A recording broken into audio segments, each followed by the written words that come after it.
Congress BJP ആയി മാറുന്ന BJPയുടെ രീതികൾ പ്രയോഗിക്കുന്നതാണ് നാം കാണുന്നത്. ബാംഗ്ലൂരിൽ ബുൾഡോസർ പ്രയോഗിച്ചത് BJPയിൽ നിന്ന് പഠിക്കുകയാണ് കോൺഗ്രസ്. ഇപ്പോൾ 3000-ഓളം പേരെ, ദളിതരും മുസ്ലിങ്ങളും അടങ്ങുന്ന പാവപ്പെട്ട 3000-ഓളം പേരെ ഒരു പുലർച്ചെ ഇരുട്ടിന്റെ മറവിൽ ബുൾഡോസർ വന്ന് അവരുടെ വീടുകൾ മുഴുവൻ, കുടിലുകൾ മുഴുവൻ ഇടിച്ചു നിരത്തി തെരുവിലേക്ക് വലിച്ചെറിഞ്ഞിരിക്കുകയാണ്.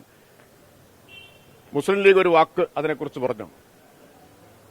UDFന്, കോൺഗ്രസിനും ലീഗിനും ബുദ്ധി കടം കൊടുക്കുന്ന ജമാഅത്തെ ഇസ്ലാമിയുടെ നാവ് ഇറങ്ങിപ്പോയോ? ഇതിനെക്കുറിച്ച് പ്രതികരണമൊന്നും കണ്ടില്ലല്ലോ.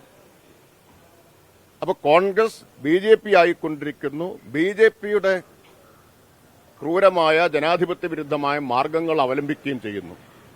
ഇതാണ് നമ്മളിപ്പോൾ കണ്ടുകൊണ്ടിരിക്കുന്നത്.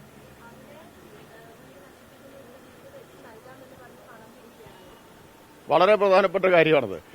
ബാംഗ്ലൂരിൽ 3000-ഓളം പേരെ അവരുടെ കുടിലുകൾ ഇടിച്ചു നിരത്തി ഭവനരഹിതരാക്കി മാറ്റി. ഇവിടെ വീട് വെച്ചു കൊടുക്കാമെന്നും പറഞ്ഞ് വയനാട്ടിൽ പണം പിരിച്ചയാൾ പൊളിവിലാണ് എന്നാണ് നമ്മൾ കാണുന്നത്. ഒരാൾ പണം പിരിച്ച് ആളുകളെ കബളിപ്പിച്ചിരിക്കുകയാണ്. എവിടെയാണ് KPCC പറഞ്ഞ വീട്? ഇന്നല്ലേ കോൺഗ്രസ് സ്ഥാപക ദിനം? ഇന്നല്ലേ വീടിന്റെ നിർമ്മാണം ആരംഭിക്കുമെന്ന് പറഞ്ഞത്? എവിടെയാണ്? അപ്പോ കോൺഗ്രസിന്റെ വഞ്ചന കൂടുതൽ ആളുകൾ തിരിച്ചറിഞ്ഞുകൊണ്ടിരിക്കുകയാണ്.